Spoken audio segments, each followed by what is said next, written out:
Hi, I'm Tony Wagner, the Innovation Education Fellow at the Technology and Entrepreneurship Center at Harvard. I recently wrote a book called The Global Achievement Gap, which explores the new skills all students will need for careers, college, and citizenship in this global knowledge economy versus what's being taught and tested even in our best schools here in the U.S. This resulted in an extraordinary invitation from the National Board of Education of Finland to consult with them as they think about their comprehensive education system for the 21st century. I accepted because Finland is the highest ranked country in the world by any education standard. And I wanted to understand what is it that has gotten them this far and what might be some of the lessons we could learn here in this country. So join me as we take a trip to Finland to learn about their extraordinary education system.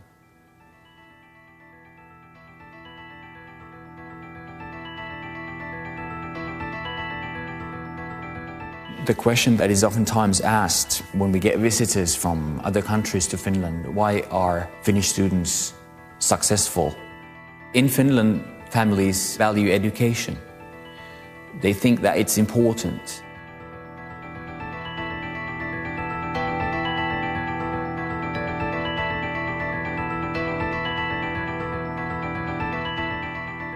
We offer the same system for all the pupils.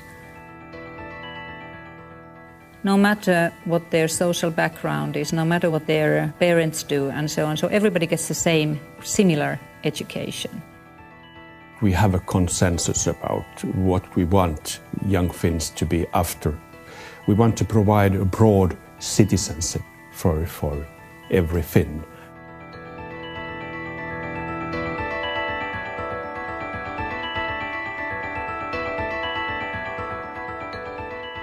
There is no one reason for Finland being on the top in all these rankings. I would say there are many mutually interactive factors. Politicians, principals, teachers, universities have all understood that this is actually the only resource that we have in Finland that has to be taken good care of: the brain, the young people, the education. So these decisions have all aimed at the same goal, to be able to provide our kids with the type of education that are making them possible to compete at the international work market.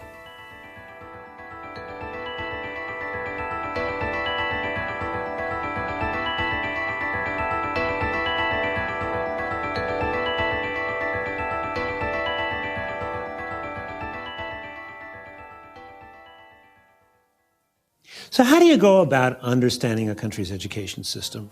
Well, some folks like to start with the rules, the policies, the curriculum. My preference is to start with the students and understand their perspectives, and then go into classrooms.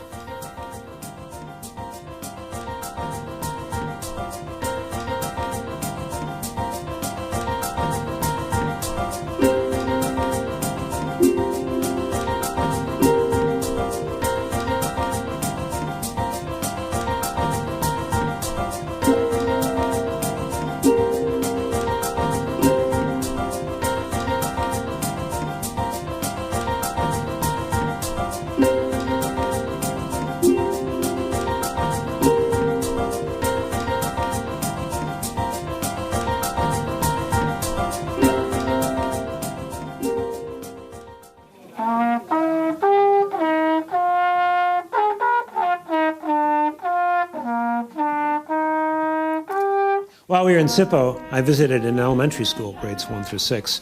A couple things stood out for me. First of all, the size of the school, small. Their schools, elementary, middle, and high, are much smaller than ours because they understand the importance of more intimate working relationships between teachers and relationships between students and teachers. Class size also tended to be smaller, on average about 20. But the other thing that stood out was in this particular lesson I observed, where students were learning about different sources of energy, both renewable and non-renewable, in second grade. But after they'd been studying energy for several weeks, the teacher asked them to write a puppet show, imagining that the power had gone off in their home, and then representing what would happen. Real life experience, thoughtful concepts, and the arts integrated into one curriculum. What is your dream? What would you like to do or accomplish in your future? And it's okay if you say, I don't know right now, but it's okay if you just have a dream, just a thought about the future. What is it that you would like to do in the future at some point? I'd like to be a Disney animator. A Disney animator? Yeah. Okay. Vet. A vet? I'd like to be an engineer. I play ice hockey. So if I can't play in the SM League or so I like to own Coca-Cola. Right? Well, I have always wanted to be a musician. A musician. Okay. I just want to be rich and live in Bahama Islands.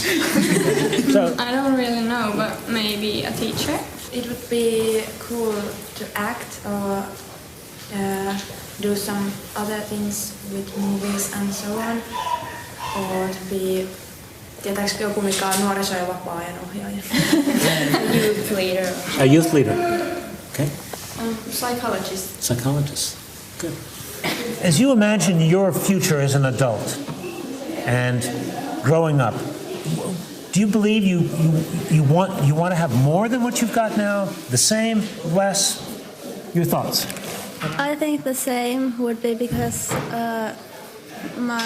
we're living in a quite good standard, my family, and I think it's more important that I like my job and what I do than how much I earn money.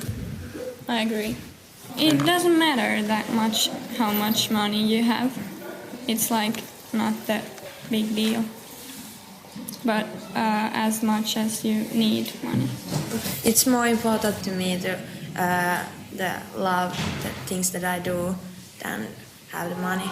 I also agree with the fact you have to like what you do, but if you don't make any money, like if you want to be an actor and then you just can't get a job, that is not wise. I don't think so. So I am pretty satisfied with the situation at my family's, so more or less the same. Mm-hmm. Yeah. Jobs that give you much money also take usually lots of time. So if you hate what you do but get millions of euros, it's not worth it. So less is sometimes more. I agree too, but I'd like to be a millionaire too. But we used to have 45 minutes, and then we used to have also these like double lessons, so we had like 90 minutes lessons. And they changed it because, you know, when a class starts, the first 5 minutes go to everybody sits in place and is everybody now here, and then the last 5 minutes usually go that everybody is putting away their stuff. So now they thought, okay, now we save time, we just take a bit longer lessons. So we arrive at school maybe something like 8 o'clock, but if you're lucky you can come to school later. Like 10 11 or last year I had or we both had actually like almost every day from 8 till 4. But when we're now seniors, so life is much easier now. So in the next period, when we have only like 4 courses or 3, so we have maybe some days we have only 2 lessons. We come to school at 12 and leave at 4, or come to maybe 11 and leave at 2. So it really depends how you do your course, how you choose them. Most people do this upper secondary in 3 years, but it's also possible to do this in 2 or 4 years. So of course if you do in 4 years, that means you have you don't have that many lessons every day. In my free time I see my friends and I fence, sword fighting, and then I play with my computer and I don't usually see my friends until the weekend because then you have more time. But I do sports, I do boxing or go to gym, or I spend a lot of time in front of the computer too. Facebook it's very easy to get addicted to.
So what can America learn from a small country like Finland? Well, the better comparison is actually with our states, which have substantial autonomy for their education systems. So we think it's actually interesting to compare the results from Finland with a state that has similar demographics, size, and population, and in fact was settled by Scandinavians, Minnesota. Minnesota, according to the last national NAEP test, our nation's report card, scored 4th highest in 8th grade math scores and 2nd highest in the country on 8th grade reading. But what most Americans don't understand is that our best is simply not good enough by international education comparisons.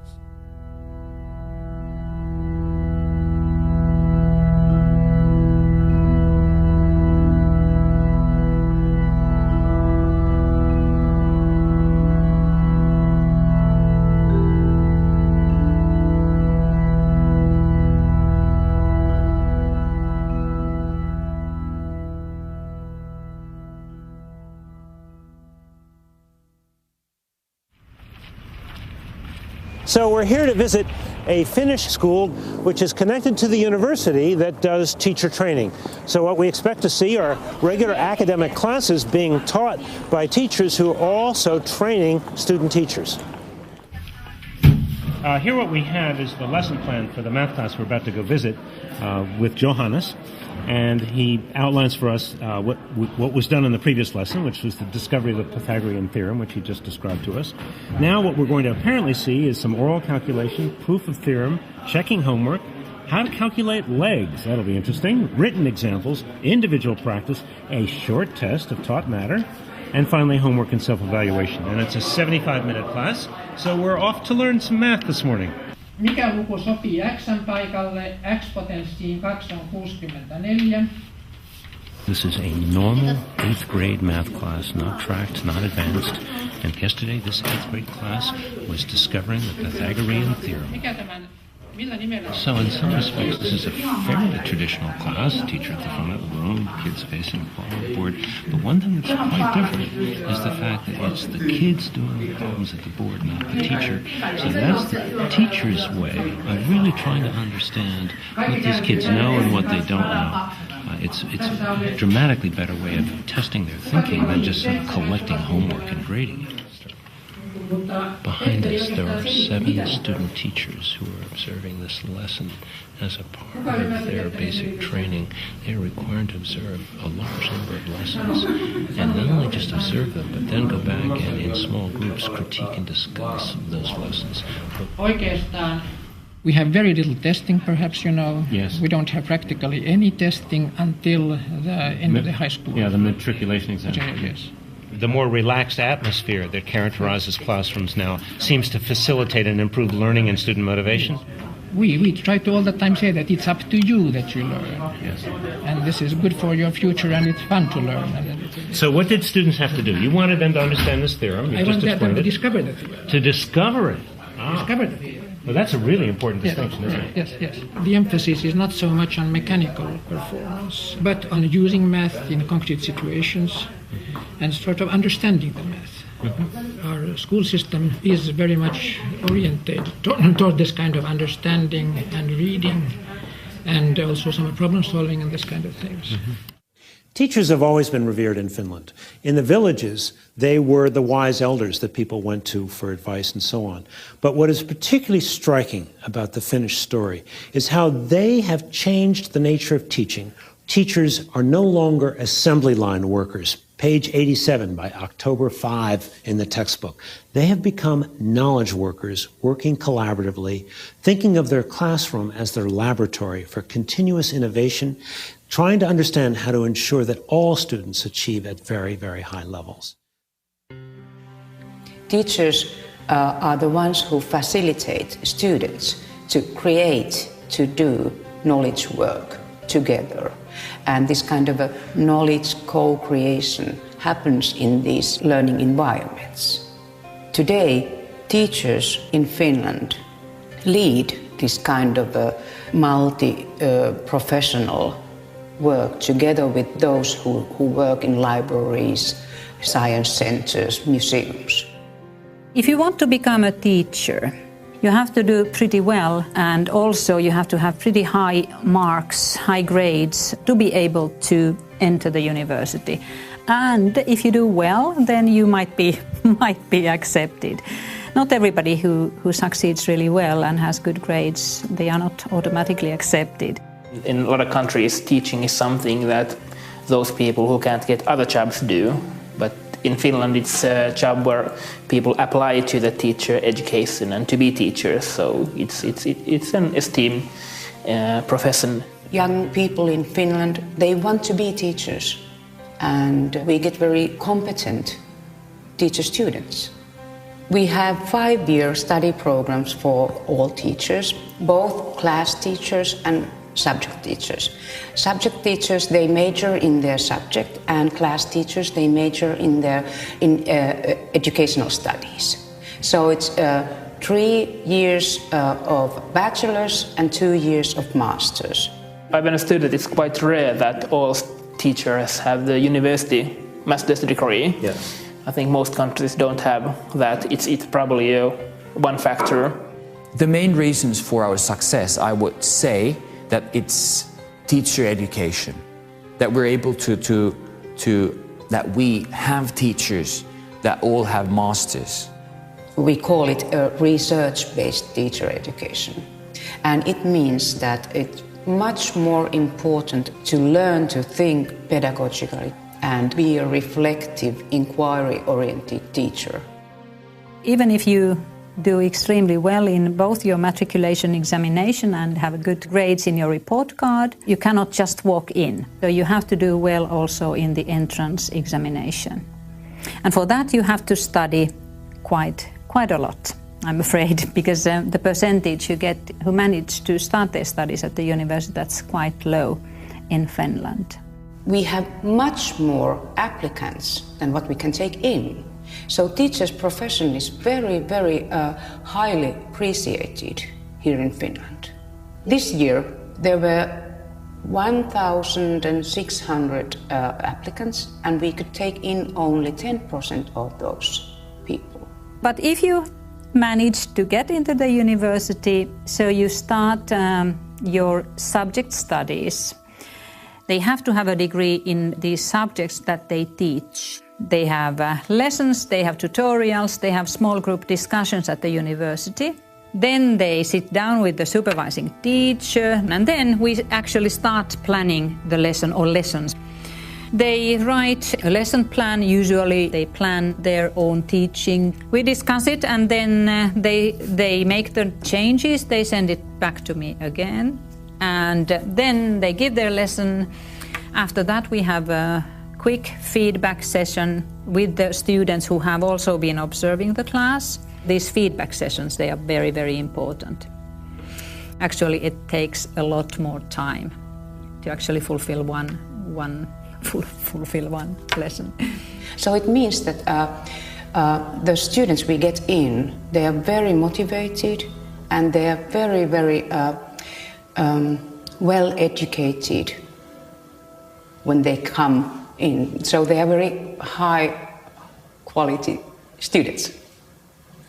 Of course, sometimes we do have cases where we just have to say that, okay, maybe you should do something else. This is not maybe your place, but very rarely. Ovat ihan virkamiehiä, jotka on nimitetty virkaansa.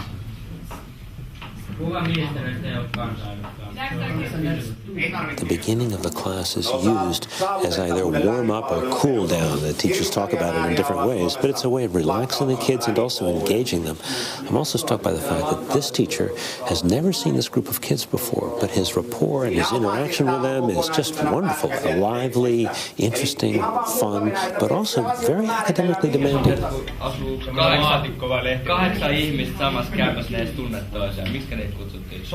He's using very current events to actually teach a fairly basic content at the moment. The 3 questions at the top of each slide is, who is this person, what is the ministry, and what is the political party? Kyllä. Tänään itse asiassa käsitellään juuri tätä aihetta, että millä tavalla se luottamus säilyy niin kansalla kuin eduskunnalla, esimerkiksi ministereihin tai kansanedustajiin. Seuraava pari. Valtioneuvoston. Tämä laitetaan vihkoon nyt ylös. Fascinating little debate taking place now. The student teacher just put up the frameworks for comprehensive education that was approved by the ministry some years ago. And the student just said, well, do you think the ministry has lived up to the promises they've made about what a good comprehensive education should be? So now they're debating the quality of the education they've received versus what was being promised to them. Whole group asked very tough question. Yes. Maybe, I think. Yes.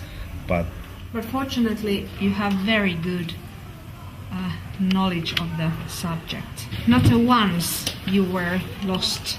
What do you think about the lesson? I thought it was very nice. I wouldn't have spoken so much in the lesson, and I would have given them more space. But it's a difficult subject, and they ask questions all the time, so it took the time. The challenge for any of us as teachers is what Ted Sizer said, which he said, less is more. Yeah. Doing less, going in greater depth. Yeah. Again, maybe too much talk from me, and I like to have a little bit more activity for students. Yes. I understand also your problem that you have had so much to teach that it's very difficult to cut. They observe our classes in multi-subject groups. So all those who are considering coming to the teaching practice follow lessons given by us. We just teach. We do our everyday work, and they follow us. So you're really modeling the behavior, or behavior being of transparency, right? You're having whole groups of kids, future teachers, come in and watch you teach. It's true. And in part, which, as I hear you say this, you're saying that this is the norm. That the norm is we're going to watch each other teach all the time. Is that a fair summary? The stage is open for everybody. You could drop into any classroom here and watch. And it's also encouraged before they start teaching themselves. So we have these observation sessions ongoing all the time. And they're told what to be looking for? The questions that we have designed for that purpose they are quite simple. What did you see? It could be one question. What would you have done differently? Mm-hmm. What are your thoughts about some points? 3 very simple questions. Mm-hmm. Because we realized these 3 simple questions might, in a way, lead their concentration to the content.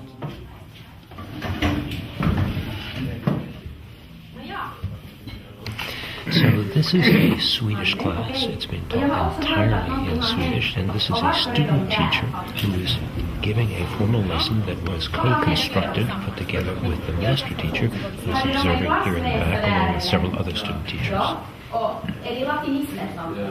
The teacher trainer has sent me the lesson plan by email on Sunday, and I've been commenting on her plan and ideas through email correspondence.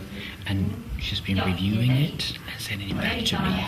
What I do now during the lesson, I have the lesson plan in front of me and I comment on it, looking at the things she does and probably giving her hints what could have been done differently. And she gets right away my comments after the class. Of course, we also discuss the lesson face to face after the class. Det har jag inte ångrat hittills åtminstone, men hoppas inte någonsin. She's quite well using other material, for example a YouTube video and text from other resources, but going back to the actual resource textbooks after these introductory sections. John Goodlad, in his studies of high schools in the 1980s, discovered that teacher talk time comprised 85% of the lessons in American high schools across all content areas. So what are you seeing here in terms of teacher talk time versus student work time? I would like to see that it would be 60% the student and 40% teacher. And I'm going to give a feedback to her that every time she would have had a chance to throw the ball in the classroom, she should have done it. So can you say a little bit about why you chose that video? Why did you show it? The theme of this lesson was the future and what these 15-year-old people are going to do after this class. They're going to high school or whatever. This song was quite good to support the theme, and I've learned that it's good to use just music or some listening comprehension exercises or something like that to cool down the class. And I've experienced that it works. Listening comprehension exercises and music is the best way to calm down a class that is a bit, how do you say it? Well, not that calm. Yeah. So I've just spent the day observing classes, talking to teachers and students, and trying to better understand what is it that actually happens in classrooms that accounts for these extraordinary results.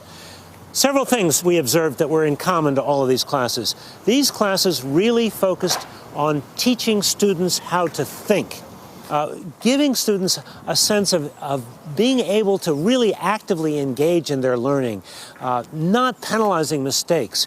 Finally, I was struck by the attention to detail in the ways in which these master teachers work with student teachers in their classes. There is a technique, a methodology, if you will, a national curriculum for preparing these teachers so that they get a great deal of classroom experience, they get a great deal of coaching on how to become a better teacher, and there's a clear understanding about what, in fact, is good teaching.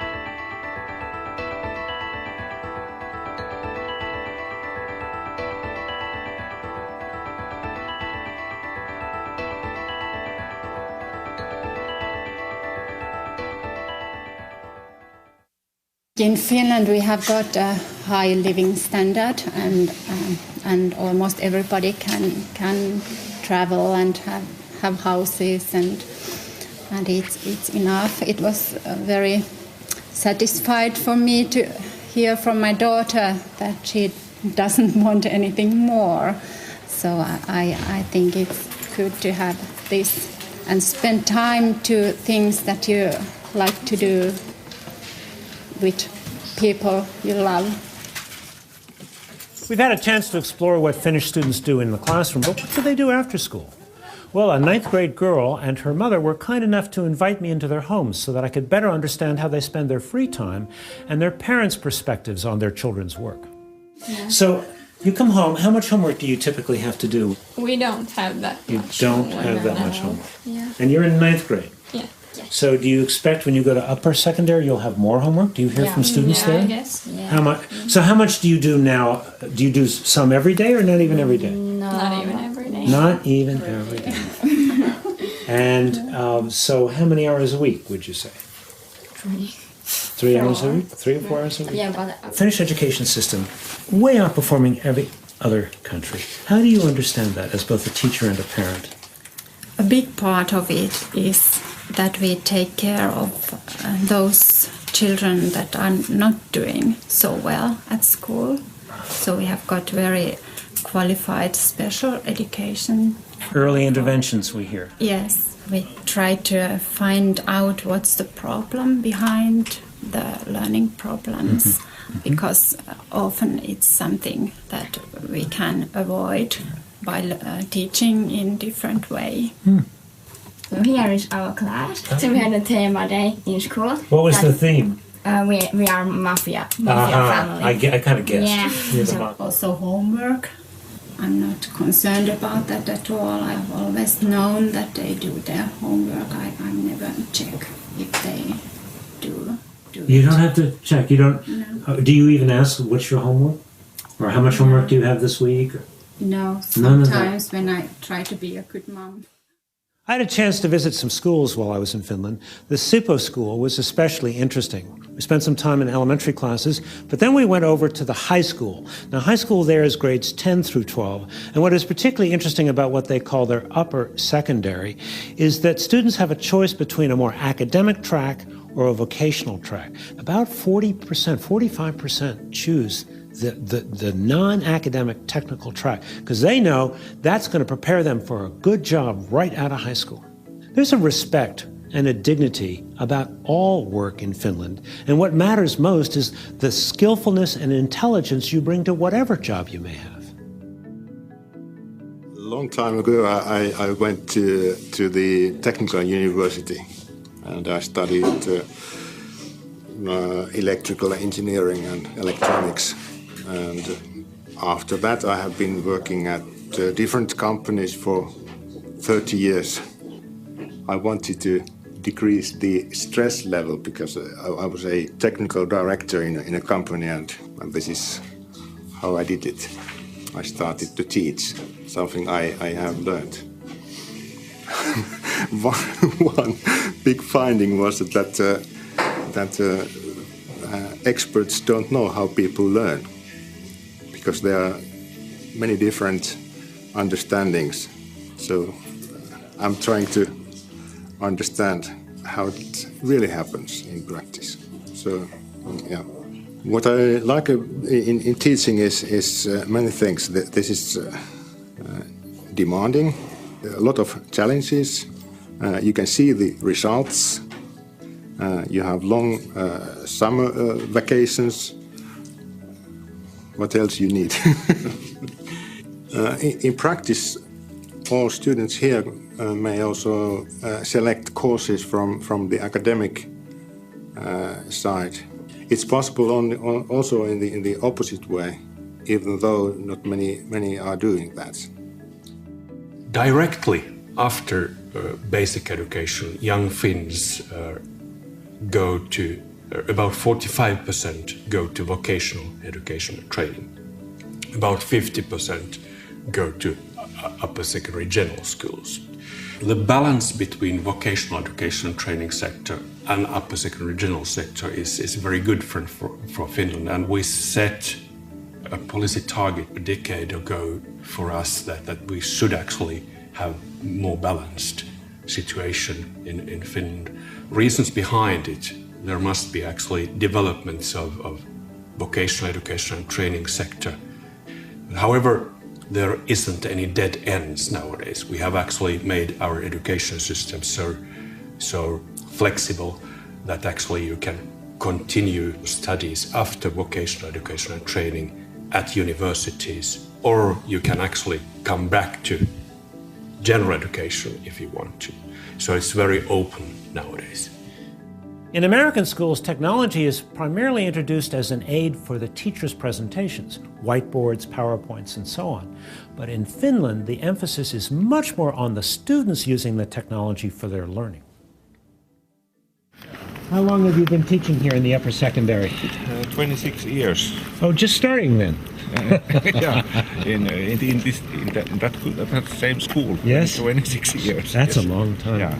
So have you seen much difference in the students? Are they different to teach now than when you started? I think students are almost the same, but relationship between students and teachers are better nowadays. In what ways? We are working together more and more. Oh, that's excellent. Yeah. We just had a nice 25-minute lunch in the school cafeteria, but you told me your class started 25 minutes ago. Yeah. You mean you trust them to work on their own? Yeah. I trust them to work alone, and they have, deadlines. Yeah. Then what they have to do, and they have this learning environment, Moodle, and they make maps there. And So tell us about Moodle. Moodle is a learning environment. And you can put all kind of material, and you can discuss, and you can evaluate with Moodle. Learning is something to use cultural tools, all kind of tools. If you have a lot of tools, you can learn even more. And So it's like an online learning environment. It's online learning environment. Where they are sharing projects with one another? Yes. Everything where is shared, yes. Everything is shared. They're Yes. working on projects together, online. Yeah. You're giving them lectures online that they can access? No, not lectures. But you give them problems or challenges that they have to solve. Yeah. So tell us a little bit about the class we're just going to go see. It is, I think there are some 20 students. And what are they going to be working on? They are working kind of geography study about African countries. Okay. Hanna, can you tell me what you're working on, please? I'm searching some information about African land, Togo, which is this. How much time do you have to work on this project? About 5 weeks. 5 weeks? Just to work on this project? Yes. And you're working alone for 5 weeks? Yeah. Is that hard? Well, I don't think so. It's actually, I kind of enjoy this. Yeah. I think this is quite fun. I have to do something in every category? Yes. Here I'm working on Zimbabwe's nature map, and I have to make one map on paper and one map in internet. Oh, I see. So you're also having to write here some answers that the rest of the class will see that will be shared from the software. And other students will comment on your work? Yes, yes. Do you find this useful? Would you rather be reading a textbook and taking tests? I think this is quite a good way to learn. Use more of your own creativity, your own thinking, and your own ideas about how to create an effective mind map? Yeah, exactly. Niin, tuohon linkkiin sun pitäisi kopioida se sieltä sivun otsikko vielä. Tää kokonaan? Joo. Eli se, ja sit se laitetaan siihen kopioi liitä. Ja sit OK. Ja nyt kun sä menet sinne Moodleen ja painat tallenne, niin se tulee. We are studying business marketing. So at this moment, we are studying the social media marketing, which is a quite new area. You know, no one knows where the marketing in social media is going. So students are actually in the Facebook, which they love, trying to find out different kind of articles, especially about Facebook and marketing. They are using Wikipedia. It's quite interesting because when you see something new is growing, so you need to go right to it and to see where it's going to.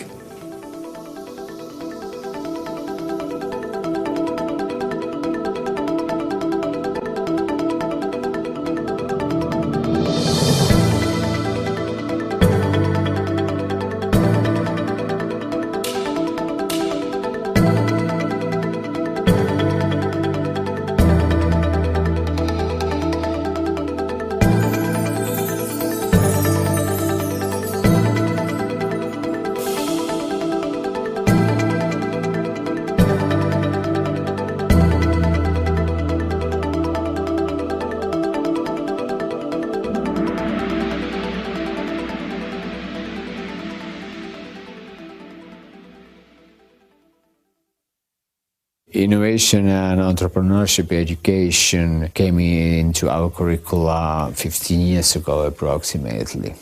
It should be included in every teaching and every subject. What does it mean to educate an entire country to develop the capacities for innovation? Finland is among the top 5 countries in innovation, global competitiveness, and entrepreneurship. But yet this country is now asking what I would say are some of the post-industrial questions. If education is to be something that maybe is for its own sake, to develop curiosity, to develop imagination, to develop social bonding and networks, what does that mean that we might need to do differently? How do we free up time and space for more exploratory learning, not just transmitting information, but giving young people chances to explore, to experiment, and to create new knowledge and new information? I was 16 when I started my company. We have 3 full-timers, like I am. So we go to school, but when we are out of school, then we do some jobs and marketing and such. It specializes in making home computers, and mostly we do gaming computers for kids like us. We know what we want, and that's what we do. So this is actually the main site. As you can see, there came my friend, and he is eating a motherboard. It's so easy. I can't lose any money, but I can make money if I work hard. Well, if it can provide us when we are graduating and don't get any better jobs, then it's good that we have somewhere to work. You know, by luck, I stumbled on this student project in one of the schools where students were learning about innovation and entrepreneurship by forming teams that had to produce a new product or service overnight. quite literally. They were spending the night in schools with their teams and with adult chaperones, learning the skills of innovation and entrepreneurship. You know, it's a very rare school in our country that teaches anything like that. We have some schools that do an extraordinary job of giving all students a work-based internship. Some schools that enable students to do what we call service learning, community service. But I think in Finland, these things are far more common, whereas in our country, they are the exception to the rule. Tell us a little bit about this innovation camp. What is it about? Well, it's about what is called entrepreneurial entrepreneurship. Stuff. Yeah. Okay. And we're here to how do I say this? Well, people are coming here. We are forming groups, 5, 6, 7 people about in a group, and they're going to start a business here. Is it true you're going to be here all night long? Yes, 24 hours, 26. 26 hours? Yes. What is the point of being here all night long? It exhausts you to a limit where you really got to push it to the limit, yeah. Well, if you hang around for 24 hours with the same people over here, well, you learn to know the people that you're working with, so you get better teamwork. Teamwork, of course. And think more freely, not so... More open-minded. Yeah. Okay. Yeah. Well, you have to be really social in these things. Really. It's not that obvious for everyone. So, well, people may think that you can, I can make a company of my own and I can do it all by myself. I don't need any help. That's not true. You learn it here. Back in the 1970s, Finland realized it really could leave no child behind because every child was needed to be a part of the greater wealth of the country. So what have you done? You said you've been kind of creating your education system from scratch since the 1970s. What are its hallmarks? To be frank, we didn't start totally from scratch, but actually we formed comprehensive school in Finland during 1970s. The comprehensive school is intended for all, not segregating the age group. The parallel system refers to the system that is still present in Germany, for example, in the 5 first years during your education, at the age of 11, that they tell that you're a poor performing student, you're never going to end up with the academic profession. And that's like a weapon that they use, like a whip. And it's totally different from the idea that we have about education, providing everybody the same possibility, the same opportunities, even the same curriculum. We started to discuss about the possibility of a single and unique and equal education for all. And it took 5 years to discuss that, but finally it came into force in 1973 that there should be a kind of basic education that is similar for everyone regardless of social or economic background. The system in Finland relies on the principle of equality and equity. As a parent, you are sure, wherever you live in this country, that your child is getting same type of education with same type of curriculum. So it's equal and it's free. They get all the materials free of charge. They get their food, lunches, even snacks like in our school, free of charge. It's very democratic in that way. Can you tell me about the balance between what is done nationally versus what is done locally? Yeah. Nowadays, Finnish state and actually Finnish National Board of Education sets core curriculum for basic education. It gives much leeway to schools and municipalities to operate. It's also blessedly brief, isn't it? I mean, your curriculum frameworks are about this thick, aren't they? It's about that. Which is really extraordinary when I think about our textbooks. That's true. In our society, we have a core curriculum, and then schools make their own curriculums, and they have lots of liberty in making their own decisions. Second phase was actually that during 1980s we moved teacher education and training to universities, so that all teachers are required nowadays master's degree in universities. We do not have any kind of an inspectorate. You know, there are no inspecting schools or teachers. We kind of trust to our system. You know, we have a whole system where principals are supposed to come in and formally evaluate the teacher. But you don't do that here, do you? In Finland, the school's education system is based on trust. That the teachers are trusted to do their work properly. If people are trusted, then they want to be worth that trust. They are more bound to be trustworthy. I think people perform better when they are trusted. They do a better job when they are not controlled, because nobody wants to be told what to do.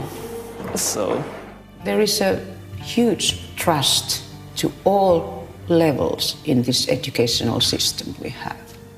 Ministry trusts on the schools and this system, and parents trust on our educational system that allows you to act freely, concentrate on your individual way of learning how to learn. Actually, it took 25 years to learn how to trust. And in 1991-1993, when we localized the curriculum process I told you previously, we learned to trust each other. I think if people are always checking up on you, then you are just trying to show them that, or try to look that you are doing your job well. But if somebody really trusts you, then I think it's a basic human quality, wanting to be worth that trust. A compliance-based system, you know, is something we see around us all the time, where students are saying, what do I have to do to get a C or a B? What's the minimum? Teachers sometimes complying with the district mandates, districts complying with the testing requirements, everybody trying to figure out what's the minimum they have to do to just get by. So far, the trust has been very important. And I would like to say that why we can have trust is that we have trained and educated teachers so well. We can trust them. They are professionals in their field. And otherwise, we couldn't work, actually. If we set too strict guidelines for teachers and they are highly trained, why to bother? It's up to teachers to do their job. But trust is incorporated in many ways in Finnish society. You know, I've seen some wonderful schools in this country. Almost all of them were small. Almost all of them were startups in the sense that they were new, small schools within schools, schools of choice or charter schools. And almost all of them were based on trust. So there's no question in my mind that a trust-based system, trust with professionalism, can get absolutely better results. The question is, can we do trust at scale? I think it's a necessary experiment. We have to find out, because the compliance system at scale is simply a spiral downhill.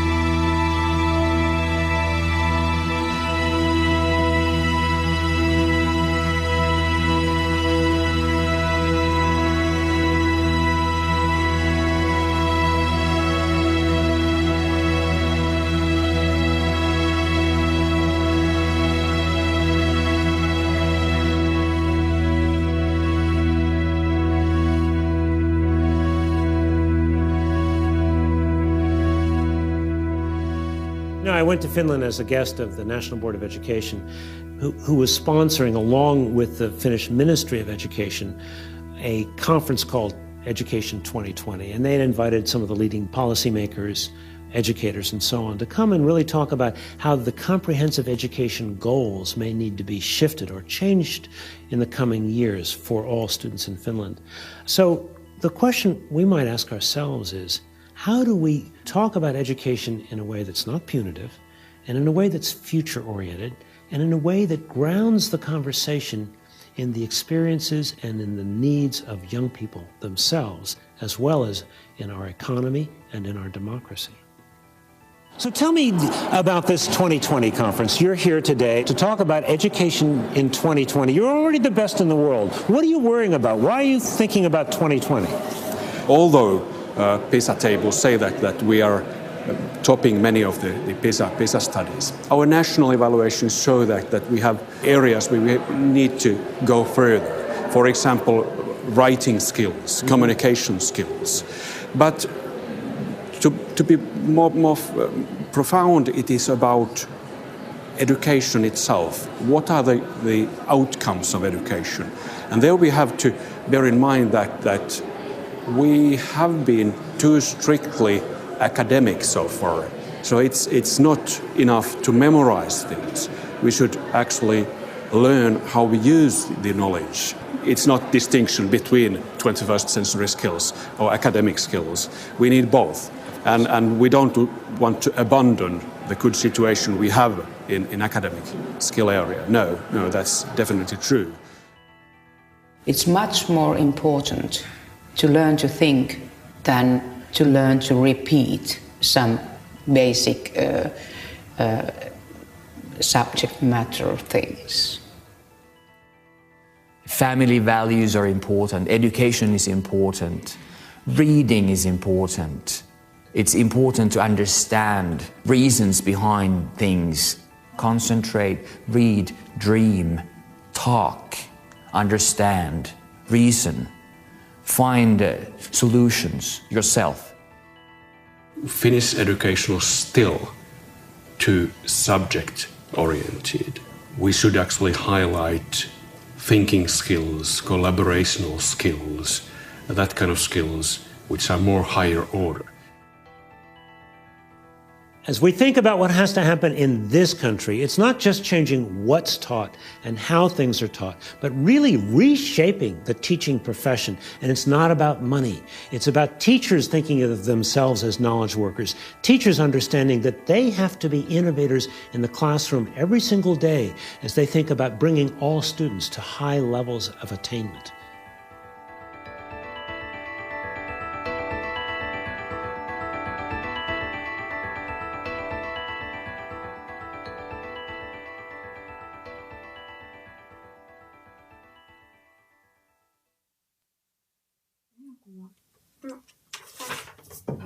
I'm sorry.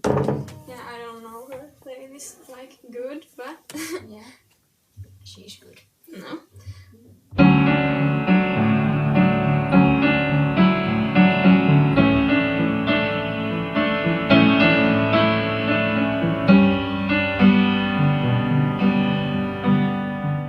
You know what most impressed me about my experience in Finland is the way an entire country has focused relentlessly on preparing all students for work and citizenship in the 21st century. But the real question is, what can we here in America learn from their experience? Clearly, they're a very different country, different culture. Our country is far more heterogeneous and larger. And obviously, what works in one country may or may not work in another. Nevertheless, I think it would be a serious mistake to just dismiss Finland. In fact, I believe we need to see Finland as a laboratory for 21st century educational innovation, a place that has done sustained research and development to create a truly world-class education system for a new century. Oh, well done! Good job!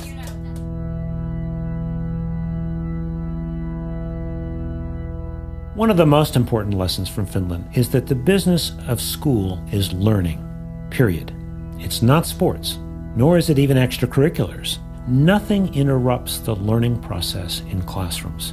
It is sacrosanct. A second valuable lesson is the way in which they have totally transformed the education profession over the last quarter century.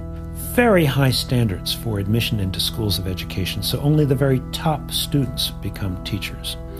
All teachers must earn a master's degree, which brings far more academic rigor into the classroom. And the kind of training these student teachers receive, where they observe master teachers and have their own teaching practices critically evaluated, really prepares them to enter into the classroom ready to engage all students. Yet a third lesson from Finland is the idea of less being more. Very few national curriculum guidelines which can be adapted locally. Class time is longer and there are fewer classes in the day, which allows students far more time to do projects and to go into greater depth in their academic studies. Then there are the ways in which Finland has focused on how best to motivate students. The students have many more choices for the projects they pursue in their classes, and the arts are far more well integrated into every class.